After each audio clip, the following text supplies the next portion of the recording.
darles de nuevo la bienvenida al Foro España Internacional de Comercio, Inversión y Diplomacia, que organizamos con la colaboración del Grupo Abertis. Hoy tenemos la gran satisfacción de recibir como ponente de esta tribuna al embajador del Reino Unido de Gran Bretaña e Irlanda del Norte en España, Mr. Simon Manley. Por cierto, el clima del día no puede ser más británico, más british. Le va a presentar, muchas gracias, Íñigo Méndez de Vigo, el secretario de Estado para la Unión Europea. La tribuna, señor Méndez de Vigo, es suya.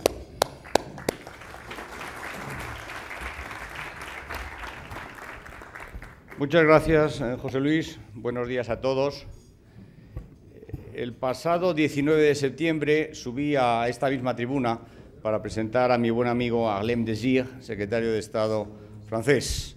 Señor embajador, señora secretaria de Estado, buenos días. Está bien. El 19 de septiembre fue un día especial. Yo entonces pues no pude hablar mucho porque el presidente del Gobierno iba a intervenir después, pero algún periodista me preguntó, ¿se le ve a usted contento esta mañana? Yo dije, sí, se me ve contento. Se me ve contento por el resultado del referéndum en Escocia.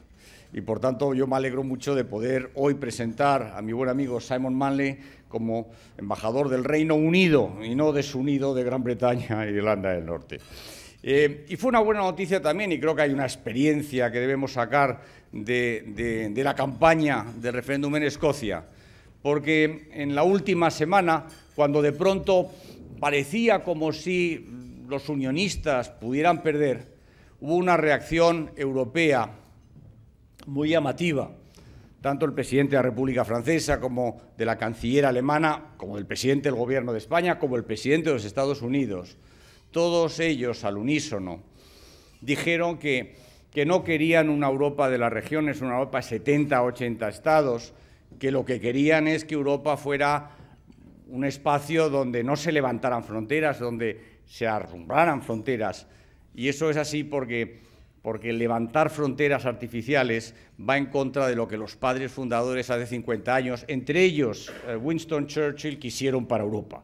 Europa es integración, Europa es unión en la diversidad y no es levantar fronteras ficticias. Y creo que en todos los demás procesos que vemos que hay en los países europeos, deberían tomar nota, quienes los impulsan, de cuál es la voluntad de los líderes europeos. Por lo tanto, aquel 18 de septiembre, que por cierto para Simon Manley también tuvo, yo creo, un significado especial, porque fue su cumpleaños, el 18 de septiembre, ¿no? Referéndum y cumpleaños al mismo tiempo. Le hizo ser un año mayor. La verdad es que verán ustedes que nuestro invitado de hoy es insultantemente joven. No voy a decir cuándo nació, sí voy a contar que estudió en Oxford. ¿Visto ustedes cómo he dicho? Oxford, un acento perfecto, ¿no? Estudió en Magdalen College, no recuerdo mal. Luego estuvo en Yale, haciendo un máster de Relaciones Internacionales. Y luego entró en el Servicio Diplomático Británico en 1990. Luego, yo diría, Simon, que cometiste un pecadillo, que fue irte a trabajar a la Comisión Europea. Estuviste poco tiempo en la Dirección General de Competencia, pero estuviste un rato. Tuviste seguramente que espiar ese pecadillo y luego, después de algún puesto en el Ministerio, fuiste al Consejo de la Unión Europea, Consejo de Ministros, ¿no? Después de estar en la Comisión, ahora que no me oye Paco Fonseca, que no anda por aquí, pues te fuiste al Consejo, que es lo serio en la Unión Europea, ¿verdad? Y ahí estuviste 4 años y luego has tenido una proyección muy importante en el Foreign Office, he sido director general 2 veces y director para Asuntos de Europa. Y ahora, después de espiar esos pecadillos, pues estás, yo creo que en el paraíso, porque ser embajador de Gran Bretaña en Madrid, pese al día, José Luis, pese al día londinense, pues debe ser algo francamente extraordinario. Bueno, yo, como tenía que presentar a Simon, ¿qué es lo que he hecho? Pues he llamado a algunos de tus amigos, a espaldas tuyas, claro, ¿no? Tus amigos británicos, y he dicho, bueno, ¿quién es Simon Manley? Entonces, me han dicho varias cosas que yo voy a transmitirles a ustedes, ¿no?, que definen a nuestro invitado de esta mañana. Algunas de ellas, debo decir, que creo que tienen un cierto elemento de envidia, ¿no?, hacia Simon. Primero me han dicho que es un gran bailarín, ¿no?, y que practica. sea que atención a las noches madrileñas. Luego me han dicho que le gusta mucho correr, que hace mucho jogging. Luego me han dicho que es un apasionado tuitero. Eso ya lo sabíamos en el Ministerio de Asuntos Exteriores porque seguimos sus correrías y sus andanzas por la piel de toro a través de sus tweets. Pero es muy activo en los tweets. Pero lo que más me han criticado de ti, Simon, tus amigos, es que no entienden cómo, siendo un apasionado del fútbol, puedes ser del Queen's Park Rangers. Que para que lo entiendan ustedes, en términos españoles, debe ser como ser fan del Alcoyano. Entonces, sus amigos, que tienen gran admiración por él, por la carrera que ha hecho, me dicen, pero ¿cómo puede ser de ese equipo? Bueno, pues estas cosas, esto del Queen's Park Rangers, no sé si nos lo vas a explicar, pero estas y muchas otras cosas más sí nos la va a contar este inglés, que tiene además en su haber algo enormemente importante y que habla ya de su buen gusto, y es que está casado con una española, lo cual Simon ya revela, yo creo que una especie de predestinación a venir a estar con nosotros y esta mañana a darte aquí la palabra. The floor is yours, querido Simon.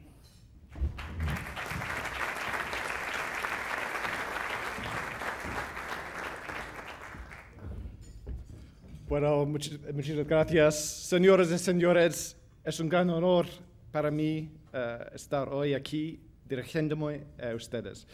Quisiera darle las gracias a Nueva Economy Forum, así como al secretario de Estado para Europa, el señor Méndez de Vigo, especialmente por sus amables palabras representándome hoy. Un hombre que lleva muchos años luchando por el progreso de Europa, tanto en Estrasburgo, Bruselas y Luxemburgo como aquí en Madrid. Hoy quisiera hablar de lo que el progreso de Europa significa para mí y de lo que significa para mi gobierno. Desde que llegué aquí hace un año, he escuchado a algunas personas decir que, bueno, los británicos no tienen una visión de Europa. Hoy quiero decirles que no hay nada más lejos de la realidad. Por lo que permítanme comenzar diciendo que el Reino Unido quiere una Europa que sea fuerte, entera y libre. Una Europa que sea adalid de la libertad y seguridad tanto en su vecindad como en el mundo entero. Una Europa que sea dinámica, no solo políticamente hablando, sino también económicamente. Una Europa que además de ser independiente en el ámbito de la energía, sirve de ejemplo para el resto del mundo en la promoción de un crecimiento sostenible. Una Europa que responda a las necesidades de sus ciudadanos de manera comprensible para ellos. Y una Unión Europea en la que el Reino Unido desempeñe un papel central. Es evidente, especialmente después de los resultados de anoche en Reino Unido, que nuestro país tiene sus inquietudes y que también tiene que resolver sus propios problemas políticos internos. Luego hablaré más sobre eso, ¿no? Pero las inquietudes sobre las que se ha centrado el debate en el Reino Unido no son británicas, son europeos. La Unión Europea ha de reformarse y reducir su poder. No lo digo yo. Son palabras pronunciadas por el presidente Hollande el pasado mes de mayo. Evitemos todo lo que pueda desviar nuestra atención de la necesidad de reforma. No lo digo yo. Así lo dijo el presidente Barroso el mes pasado. Tenemos que reducir el poder de la burocracia en Bruselas, cambiar el enfoque de los tecnócratas en Europa, recalcar la importancia de TTIP y completar el mercado único. No lo digo yo, sino que así lo dijo el primer ministro Renzi tan solo hace unos días. ¿Por qué hay tantos dirigentes políticos europeos pidiendo una reforma? En cierto modo, estas afirmaciones reflejan los resultados de las elecciones al Parlamento Europeo de mayo de este año, en las que menos de 43% del electorado europeo acudió a las urnas. Por otra parte, reflejan el hecho de que la confianza en las instituciones europeas se encuentra en el nivel más bajo de toda su historia. En la última encuesta de Eurobarómetro que se hizo esta pasada primavera, el 79% de los españoles encuestados dijeron que no tenían ninguna confianza en la Unión Europea. Pero además también reflejan el dato de que 1 de cada 10 ciudadanos europeos en edad de trabajar se encuentra en estos momentos en el paro. Tal nivel de desempleo no implica solamente la pérdida de nuestros recursos humanos, sino el fracaso de nuestra política económica europea. Constituye una amonestación a los valores que defendemos como europeos. Y por último, reflejan una realidad. Los gobiernos de toda la Unión Europea se enfrentan a movimientos populistas, extremistas y secesionistas. Entonces, ¿qué debemos hacer concretamente para llevar a cabo esta reforma en Europa? Quiero exponer claramente los propósitos del Reino Unido en dos campos, el político y el económico. En primer lugar, en el ámbito político. La legitimidad democrática no es un problema solo del Reino Unido, es un problema de todos. Más de la mitad del electorado europeo todavía cree que Bruselas no tiene en cuenta sus intereses. Los parlamentos nacionales han de tener un papel crucial para restaurar el equilibrio. Son indispensables para la legitimidad democrática en cada Estado miembro y deberían asumir un papel clave de cara a aplicar la subsidiariedad a nivel europeo. Nadie lo hace en estos momentos. La falta de observancia de este principio implica que la Unión interfiere demasiado en asuntos nacionales en los que la acción nacional, regional o local podría ser igual de efectiva y más legítima. Y eso provocó el distanciamiento de los votantes. Lo realmente importante es que los parlamentos nacionales han de ser capaces de reforzar la responsabilidad democrática en la Unión Europea y no solo de controlar a la Comisión. Tenemos que hacer caso de lo que sabiamente dijo el presidente Barroso en su último discurso del Estado de la Unión. La Unión Europea tiene que tener mayor protagonismo en los grandes asuntos y menos en los asuntos menos relevantes. España, el Reino Unido y los otros 26 gobiernos nacionales han marcado el rumbo de la Comisión entrante del presidente Juncker al formular en junio un documento con marco estratégico. Es vital que no nos salgamos de ese plan de acción en lo referente al empleo y crecimiento. Y por lo tanto, es esencial que los parlamentos nacionales desempeñen un papel real a la hora de garantizar que la Unión Europea cumpla esos compromisos. Todos queremos que haya más crecimiento y empleo en Europa, pero la sostenibilidad política no es simplemente una cuestión de crecimiento económico. El mandato del Parlamento Europeo iba ya en declive incluso durante los años de bonanza. No podemos pensar que un único modelo federal será aceptado por 28 pueblos enormemente diferentes, por lo que también necesitamos más flexibilidad. Mi gobierno ha dejado claro que está a favor de una mayor integración de la eurozona. Haremos lo que podamos para respaldar a España y a los demás Estados miembros mientras cambian las estructuras y la gobernanza de la eurozona para permitirla cumplir con sus objetivos. Obviamente, esto también va en nuestro propio interés. La eurozona es, con mucho, nuestro socio comercial más importante, y por ello es vital que nuestros socios europeos tengan éxito.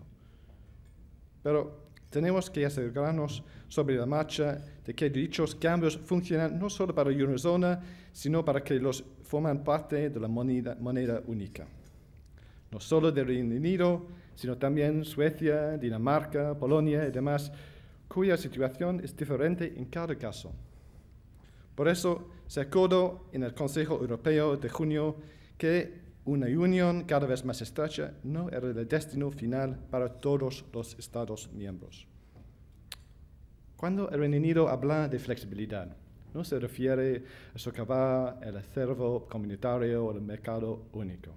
Se trata de reconocimiento político de que el punto final de la integración europea puede ser distinto para los diferentes Estados miembros. El Reino Unido permanecerá fuera de Schengen y del euro porque pensamos que esto va en nuestro interés nacional y porque hasta ahí es donde llega claramente el consentimiento conocido por el pueblo británico. La historia nos demuestra que no se pueden crear estructuras y esperar que con el tiempo la gente llegue a quererlas. Esa estrategia es la que ha distanciado a los gobiernos de sus votantes. Y en el Reino Unido, al igual que en muchos otros países, esta ha venido a alimentar la causa de los políticos populistas que preferirían que la Unión Europea no existiera en absoluto. Déjenme hablarles ahora de la economía. El Reino Unido siempre ha estado abierto al comercio, a la gente y a la inversión. Está en nuestro ADN nacional. La presencia de más de 400 empresas españolas es motivo de orgullo para el Reino Unido y es buena por nuestros dos países. Una vez que las empresas españolas han invertido en nuestro país, son tratadas igual que las británicas. Somos y seguiremos siendo un país abierto al mundo de los negocios.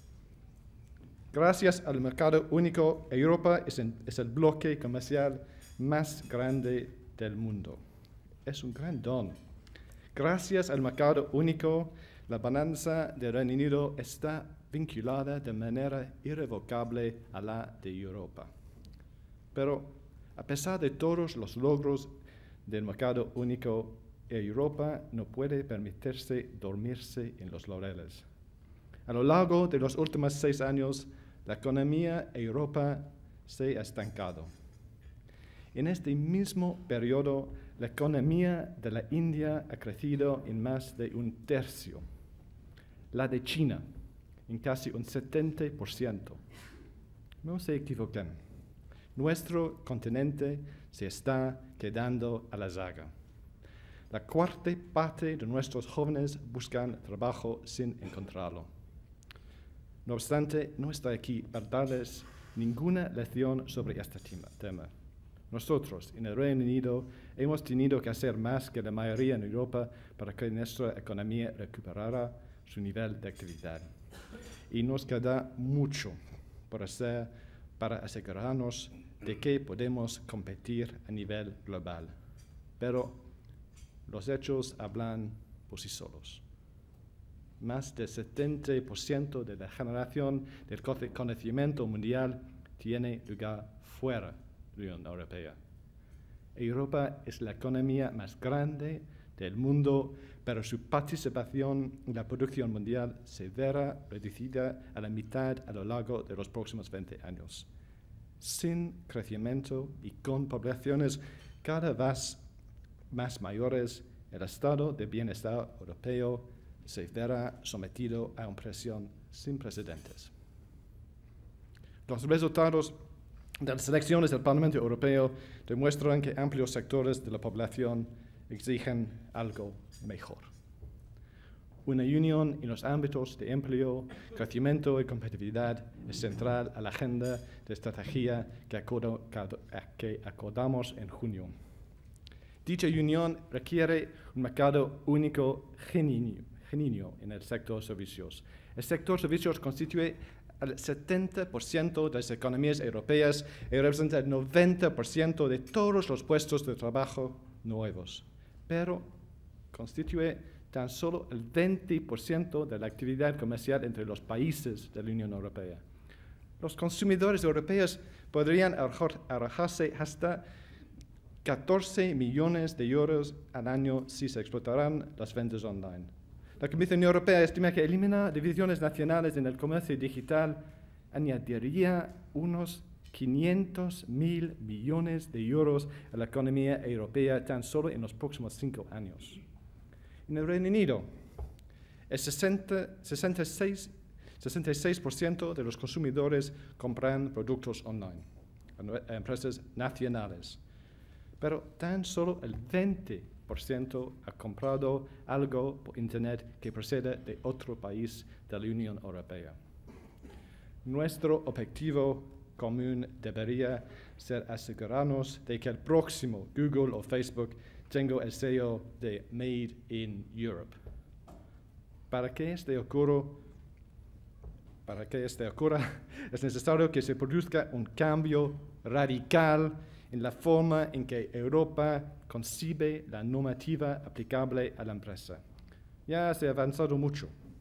Los principios del programa europeo REFIT son en guía para conseguir una regulación más proporcionada, que impone menos trabas administrativas a las empresas y proporciona una plataforma sólida de la que partir. Pero podemos y debemos hacer más.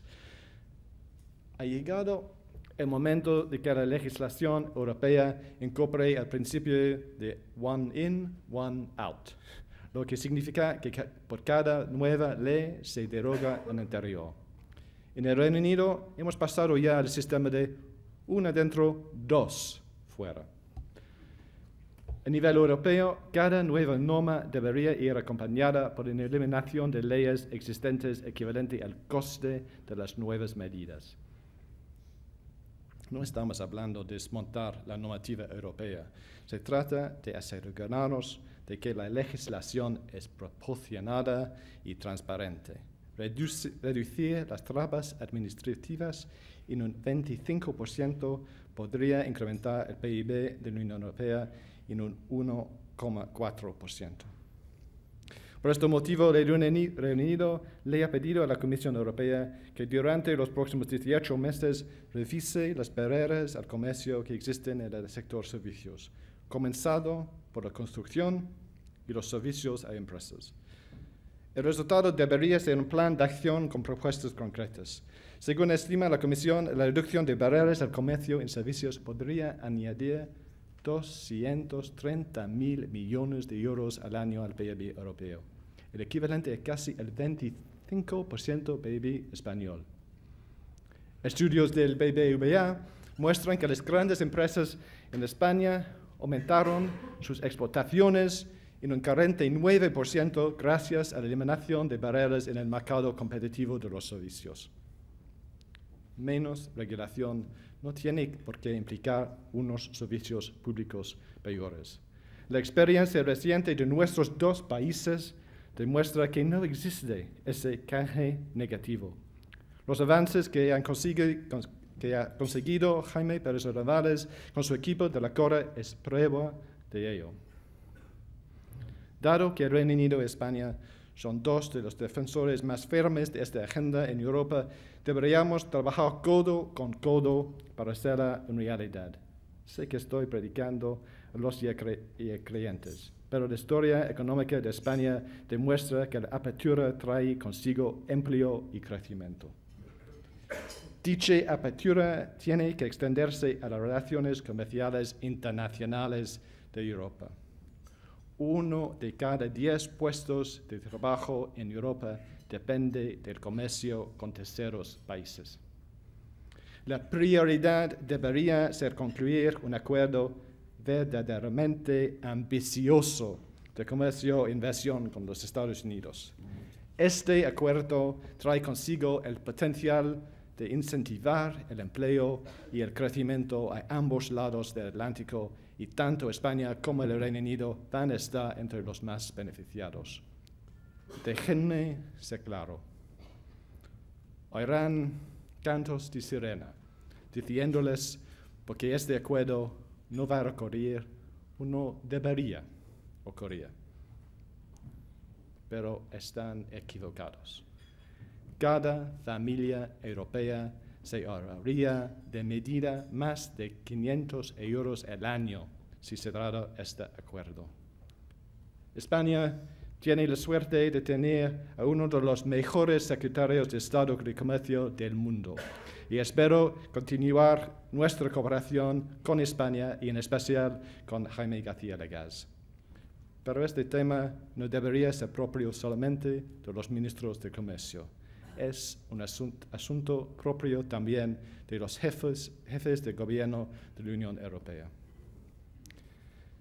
Sin embargo, la agenda europea de comercio abierto no debe detenerse en el TTIP, un acuerdo con Mercosur y más allá con China. Abrirían nuevos mercados para los bienes y servicios europeos, lo que supondría menos costes para nuestras familias y nuestras empresas. Por primera vez desde mediados del siglo XIX, los países en desarrollo representan más de la mitad del PIB mundial. Estamos inmersos en una carrera global. Y solo si conseguimos que nuestras economías sean más abiertas y flexibles, surgir para nuestras empresas. Los altos niveles de deuda pública y privada de Europa sin duda desalentarán el gasto público y la inversión privada durante los próximos años. Las exportaciones serán más importantes que nunca de cara al crecimiento y el empleo. La impresionante labor exportadora de las empresas españolas en los últimos años, muchas de ellas representadas hoy aquí, pone de relieve que las empresas europeas están a la altura del reto que se les plantea. Y todos sabemos que los puestos de trabajo relacionados con las exportaciones están asociados a la mayor productividad y a los salarios más elevados que Europa necesita para mantener su modelo singular de protección social. Pero esto no va a pasar, a menos que Europa tome medidas para disminuir sus costes energéticos. Las nuevas fuentes de suministro asumen ahora un papel crítico. El Consejo Europeo de este mes estudiará el progreso, o más bien la ausencia del mismo, que se ha logrado en la interconexión y en la construcción de un mercado único de energía dentro de Europa. En 2012, en la cumbre de Barcelona, los dirigentes europeos se comprometieron a alcanzar una tasa de interconexión de 10%. Esta sala sabe que no hemos conseguido este resultado y que ha llegado el momento de alcanzarlo. Un gasto más bajo en energía es perfectamente compatible con nuestro compromiso de reducir la huella de carbono. Una energía más limpia, a un precio asequible, está a nuestro alcance. Nuevas tecnologías de generación junto a fuentes más diversas de suministro son la clave para cuadrar el círculo de la energía. Y aceptar el reto de la energía dará paso a un sinfín de nuevas posibilidades comerciales para nuestras empresas europeas. Pero los inversores requieren de certidumbre para cometer inversiones y construir la infraestructura necesaria con la que cumplir nuestros objetivos europeos de seguridad energética y cambio climático.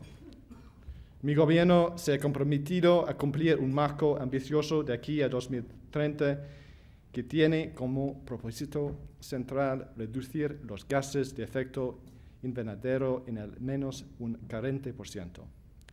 También tener un sistema de comercio de derechos de emisión europeo totalmente operativo. Todos los Estados miembros necesitan flexibilidad para lograr sus propios objetivos de emisiones de la manera más rentable posible para garantizar así que la descarbonización sea compatible con la competitividad. También tenemos que trabajar juntos para profundizar y reforzar el mercado único de los servicios financieros. Esto requiere de una legislación que garantice que nunca más ningún banco pueda ser demasiado grande para quebrar. No se puede volver a recurrir a los contribuyentes para que sean los que corran con los gastos de una mala praxis. Es urgente que se tomen medidas de cara a profundizar los mercados de capital europeos. Nuestro objetivo común debe ser incrementar la circulación transfronteriza de capital y mejorar el acceso por parte de las pymes a la financiación.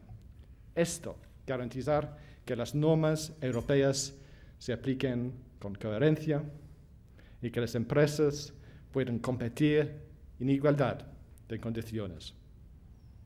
Señores, secretarios de Estado, el Reino Unido ha tenido un papel clave en los cambios que ha experimentado la Unión Europea en los últimos 40 años. Promovimos la creación del mercado único. Impulsamos la expansión hacia el este tras la caída del muro de Berlín, que les trajo la libertad y la prosperidad a los europeos como nunca antes había ocurrido. Durante los próximos años volveremos a impulsar los cambios que he esbozado hoy aquí. No son cambios que vayan a beneficiar únicamente al Reino Unido. Son cambios que permitirán que Europa siga siendo un modelo de libertad, de esperanza y de prosperidad en este siglo, al igual que lo fue en el anterior. Quiero decir que la agenda que he intentado explicar hoy aquí no es una agenda que pueda lograrse de la noche a la mañana. Pero, considerados en su conjunto, esos cambios que propone el Reino Unido constituyen la visión de una nueva Europa. Una Europa que esté segura de su propia capacidad, que sea capaz de exportar sus bienes y sus valores al resto del mundo. Una Europa capaz de cumplir su promesa de dejarles un mundo mejor a nuestros hijos. Una Europa que una en lugar de dividir. Una Europa de la que nos podamos sentir orgullosos. Muchas gracias.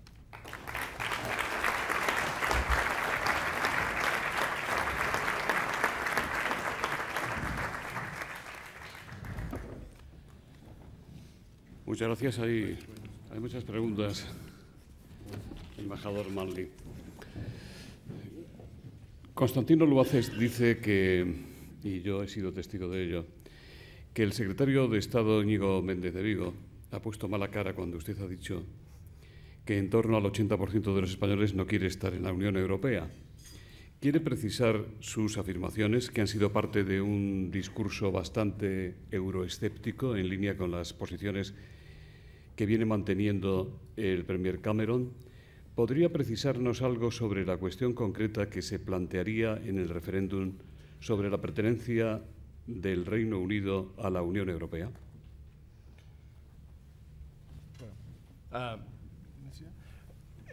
David Cameron se ha comprometido que si el Partido Conservador gana las elecciones en el mayo que viene, va a celebrar un referéndum en 2017. Pero es una decisión para los ciudadanos británicos en la elección, ¿no?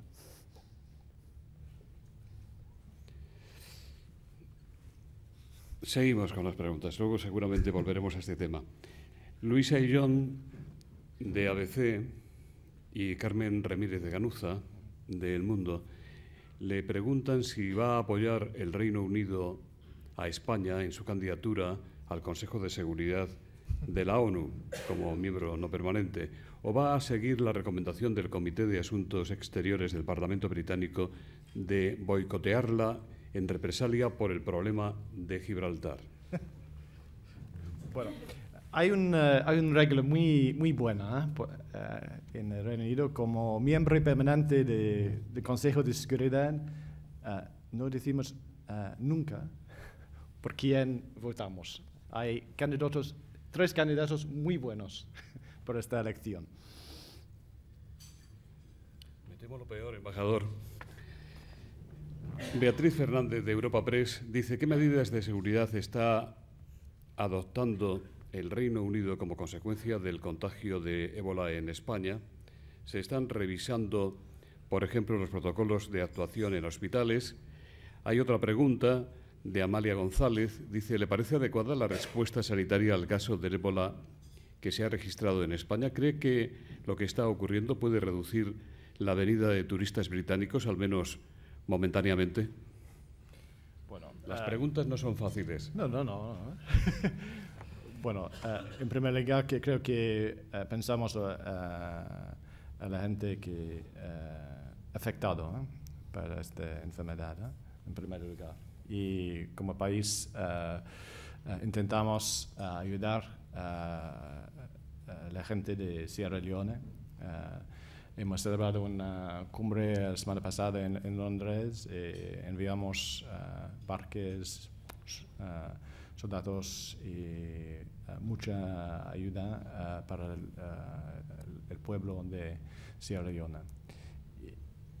Es una situación complicada.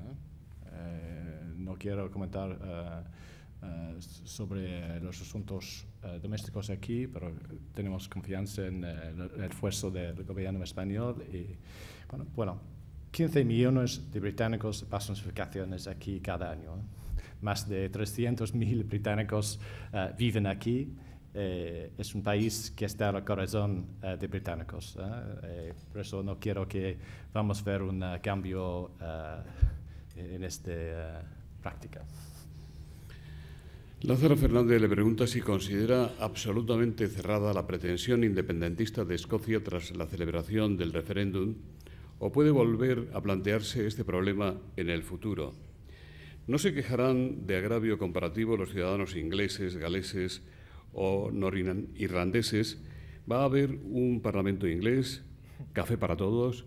Adolfo Favieres le dice: una vez superado el referéndum escocés, ¿estaría dispuesto el gobierno británico a autorizar un referéndum de corte similar en Gales o en Irlanda del Norte? Bueno, en el Reino Unido preferimos el té al café.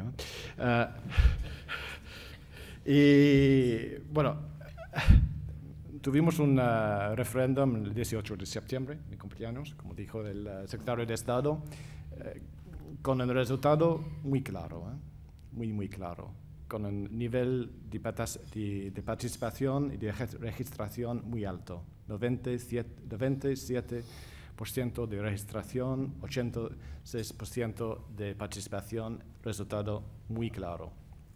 Bueno, ahora intentamos elaborar un proyecto de ley con Lord Smith de Kelvin, que gestionó con gran éxito los Juegos de la Commonwealth de Glasgow, una ley que puede entregar más poderes al Parlamento escocés.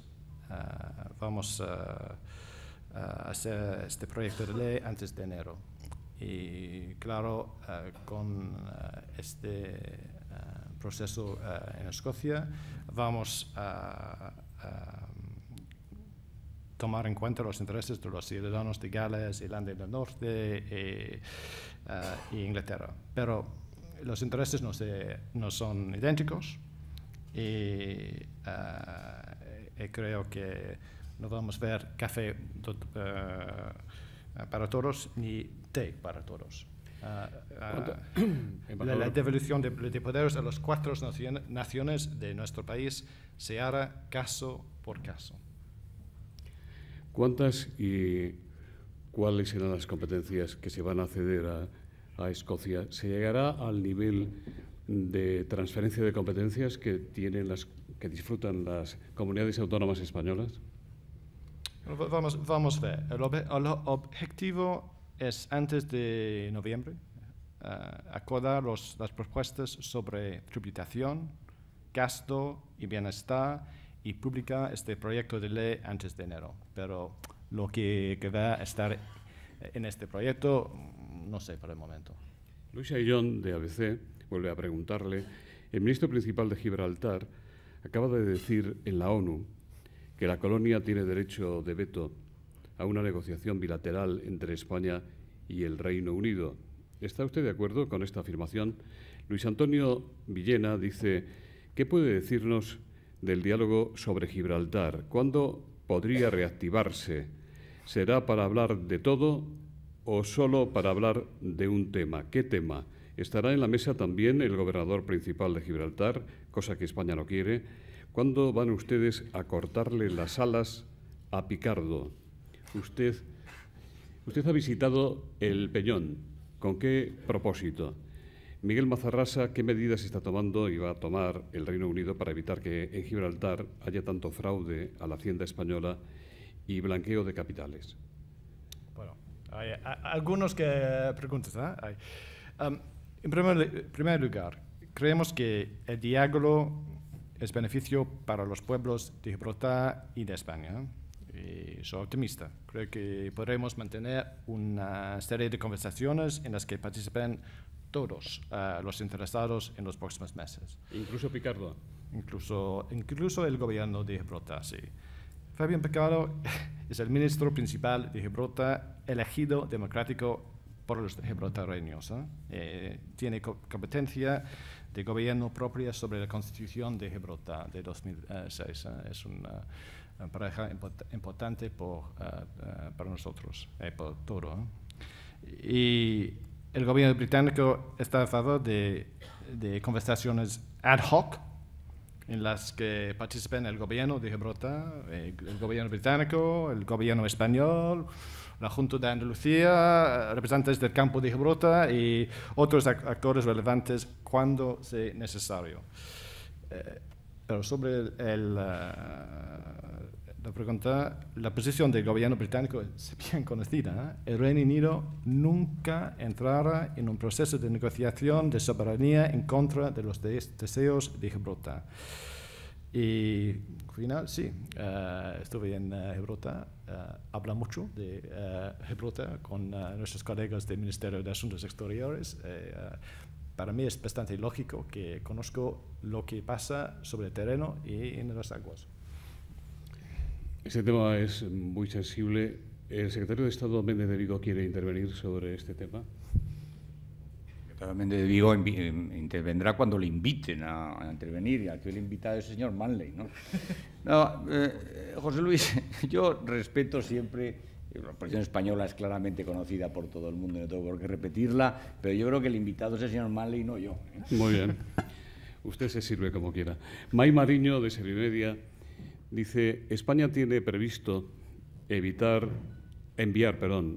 instructores a Irak para combatir al Estado Islámico. ¿Qué le parece? ¿Considera apropiado, tras las aportaciones de otros estados que pasan por atacar directamente al Estado Islámico? Bueno, estamos en una lucha muy importante contra el Estado Islámico. No es nuevo. El reto o la amenaza de terrorismo islámico, pero es una amenaza muy importante. Es por eso que el Reino Unido, con muchos otros países de la Unión Europea y del mundo árabe, luchan contra esta amenaza. Luchamos a nivel militar con los Estados Unidos, nuestros socios europeos y árabes, pero es una lucha más importante que la lucha militar. Es una lucha para la Unión Europea, a nivel de seguridad, a nivel de nuestros valores, a nivel de nuestras poblaciones. Como antiguo director de contraterrorismo, de lucha antiterrorista británica, lo sé, conozco la amenaza, lo sé que debemos trabajar con nuestras poblaciones, especialmente con nuestras poblaciones musulmanas, a decir que lo que hace el Estado Islámico no es Islam. Islam es una religión de paz. Debemos trabajar contra esta amenaza con confianza en nuestros valores como europeos y con solidaridad con nuestros socios árabes. Isabel Núñez quiere saber su opinión acerca de la situación actual en y con Cataluña. ¿Se ha reunido usted con Artur Mas? Antonio Velasco le pregunta en relación con este tema cómo valora la equiparación con el referéndum de Escocia que han hecho algunas fuerzas políticas catalanas partidarias de la independencia de esta comunidad. Bueno, como embajador de otro país, no creo que es muy útil para mí dar consejos al pueblo español ni al gobierno español sobre este asunto. Pero claro, mantengo encuentros regularmente con los presidentes de comunidades autónomas y con otros, con alcaldes y otros. Es un parte magnífico del trabajo de nuestros embajadores, que podemos pasar nuestro tiempo a visitar todas las partes de este país tan bonito, incluso Barcelona. Se sale usted por la tangente constantemente, pero bueno. Arturo Fernández, ¿qué valoración hace del auge que está tomando el Podemos británico, el partido de derechas que está sacando partido, radicalizando y movilizando a los euroescépticos? ¿No resulta preocupante el creciente sentimiento antieuropeísta que se deja notar en determinados e influyentes ambientes políticos y sociales de Gran Bretaña? Creo que más o menos todos los Estados miembros de la Unión Europea tienen su propio populismo. Este populismo toma algunas formas. Euroscepticismo, o secesionismo, o un populismo de izquierda también. Lo importante para mí es que luchamos para una Unión Europea reformada que pueden dar resultados concretos, especialmente a nivel de crecimiento y empleos para todos. Y que la importancia es el papel de gobiernos y de la Unión a luchar para los pueblos europeos.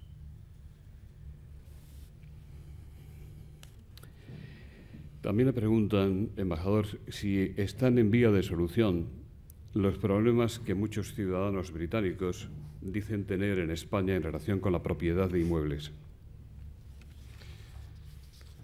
Sí, es cierto que algunos británicos aquí, residentes, como dijo, hay muchos, ¿no? Hay 255.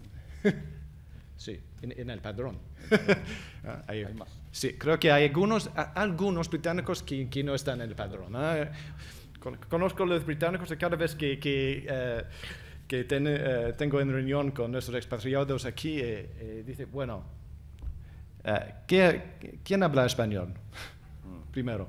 Segundo, ¿quién está en el padrón? Para nosotros es muy importante que nuestros ciudadanos intentan aprender español. Es difícil, lo sé. y que están en el padrón.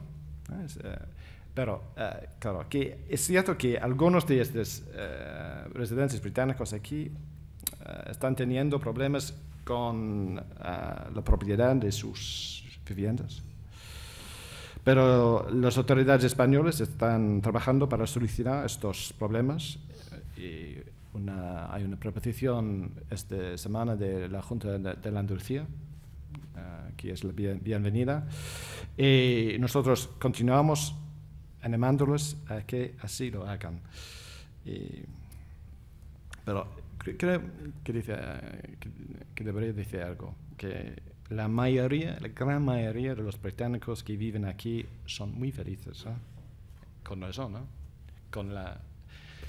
con la clima magnífica, con algunas excepciones, como hoy. Lo que sí recomendamos a los futuros compradores es que hagan sus deberes de conciencia de forma que así no se encuentren con los mismos problemas del pasado. Daniel Tordable, de Radio Intereconomía, dice: hay miles de españoles que han emigrado al Reino Unido. Muchos denuncian que hay cierto rechazo hacia ellos. ¿Cómo ven los británicos a estos inmigrantes españoles? ¿Se podría llegar a limitar de algún modo la llegada de miles de ciudadanos europeos del sur y del este del Reino Unido? Bueno, para mí, estoy muy orgulloso de la presencia de tantos españoles que trabajan en nuestra economía.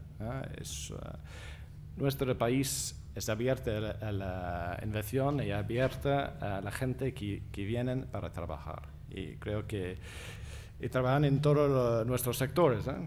Creo que ahora hay más bares de Jerez en Londres que hay en Madrid. En la nueva guía Michelin hay una nueva Michelin español en la ciudad de Londres, un restaurante muy bueno. Hay muchísimos españoles que trabajan en la ciudad, en todos los sectores de en todos los sectores de la economía. Lo importante es que trabajan, con esa experiencia de trabajar en nuestro país, en otros países de la Unión Europea, que toman algo de la experiencia de trabajo, pero también que aprenden inglés, y que después, si quieren, que vuelvan aquí con esta experiencia en otro país de la Unión Europea, con una experiencia de trabajo más profunda y con el conocimiento de inglés. Creo que es una buena cosa para nuestros dos países. ¿Qué le parece en la política económica del gobierno español? ¿Están hechas todas las reformas necesarias a juicio o en opinión del Reino Unido? Pedro Núñez Morgades dice: ¿cuándo la Europa de las personas, de la recuperación de los valores universales, tan en decadencia? Y Francisco Rodríguez dice: ¿austeridad o crecimiento? ¿Austeridad o crecimiento? ¿Para comenzar? En economía. ¿Qué le parece la política económica del gobierno? ¿Para cuándo la Europa de las personas, de la recuperación de los valores? Y también le pregunta Francisco Rodríguez: ¿austeridad o crecimiento? Bueno, la importancia es el crecimiento, ¿no? Todo el mundo quiere crecimiento, pero la cuestión es cómo vamos a crear el crecimiento. ¿Cómo? Para mi gobierno, necesitamos reformas estructurales de todas las economías. Necesitamos un mercado único de verdad en todos los sectores, digital, telecomunicación, energía. Y es por eso que tenemos que conseguir una política positiva en la Unión Europea, un programa positivo de reforma para la Unión Europea, mejor, reformada. Creo que es un debate un poco falso entre los dos. Le piden también que hable, por favor, de la presencia de las empresas españolas en el Reino Unido. La pregunta es: ¿son menos españolas cuando operan allí? ¿Prevalece la cultura británica? No les voy a comprometer a los empresarios españoles en el Reino Unido para que digan esto, salvo que quieran. Estamos muy orgullosos de la presencia de tantas empresas españolas en nuestra economía. Es maravilloso. Y en todos los sectores. En nuestra empresa conjunta, International Airlines Group, Iberia, British Airways. Más británica que española, según se percibe aquí. Creo que es una combinación magnífica de los dos países. Y estamos muy orgullosos que, como dijo, que cada vez que una empresa española ha invertido en nuestra economía, la tratamos como una empresa británica. Es por eso que para mí nuestra economía es tan abierta.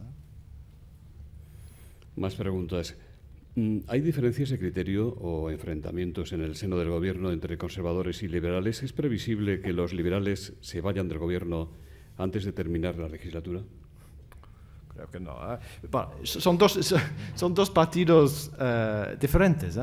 Es normal. Esto es algo que admiten abiertamente. No es lógico. Y lo importante son los acuerdos que llegan, trabajan muy bien juntos. Más preguntas sobre política internacional. ¿Le preocupa el rumbo de una potencia mundial como Rusia en el caso de Ucrania? ¿Está de acuerdo con la moderada respuesta de Europa hasta ahora? Creo que, bueno,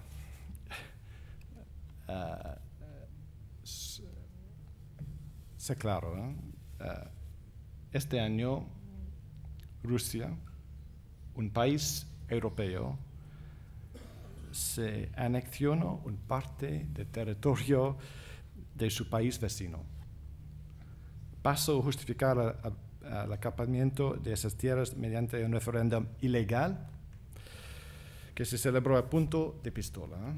Eso violó los principios de soberanía, integridad territorial y los derechos democráticos por los que tanto ha trabajado la Unión Europea durante los últimos 70 años. Y por eso que para mí la petición de la Unión Europea es una petición muy clara y dura, y con razón. ¿Está prevista alguna visita oficial del nuevo rey de España, Felipe VI, a Su Majestad la Reina Isabel de Inglaterra? Espero que los reyes puedan visitar el Reino Unido, pero no tenemos un plan para el momento. La última pregunta. ¿Qué opinión le merece el nuevo gobierno europeo que presidirá Jean-Claude Juncker? ¿Qué le pediría usted a la próxima Comisión Europea? Creo que el presidente Juncker tiene una comisión de alta calidad. Un comisario español de alta calidad y un comisario británico de alta calidad, pero también un equipo muy bueno. Es una buena elección de comisarios y estoy muy contento que esta semana hemos hecho algún progreso en el proceso de nominación de esta comisión.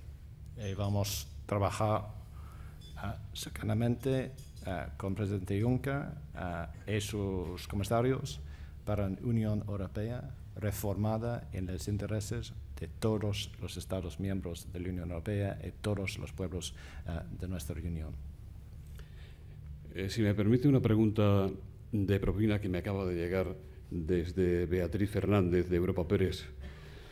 El tema relacionado con Gibraltar tiene mucho interés para la prensa española. Picardo, dice Beatriz, ha puesto como condición para las reuniones ad hoc que se celebren en paralelo al foro tripartito.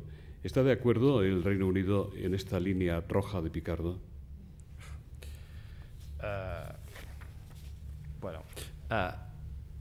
Creo que ha dicho muy claramente que para nosotros hablamos de conversaciones ad hoc en lo que participan el gobierno de Gibraltar, el gobierno británico, el gobierno español, la Junta de Andalucía, representantes del campo de Gibraltar y otros actores relevantes cuando sea necesario. Esa es la petición muy clara del gobierno británico. Don Sergio Lowney, en nombre de Abertis, que hace posible este foro España Internacional, va a despedir el acto. Secretario de Estado, embajador, no ha tenido usted unas preguntas fáciles. Solo en nombre del consejero delegado de Abertis, Francisco Reynés, darles las gracias.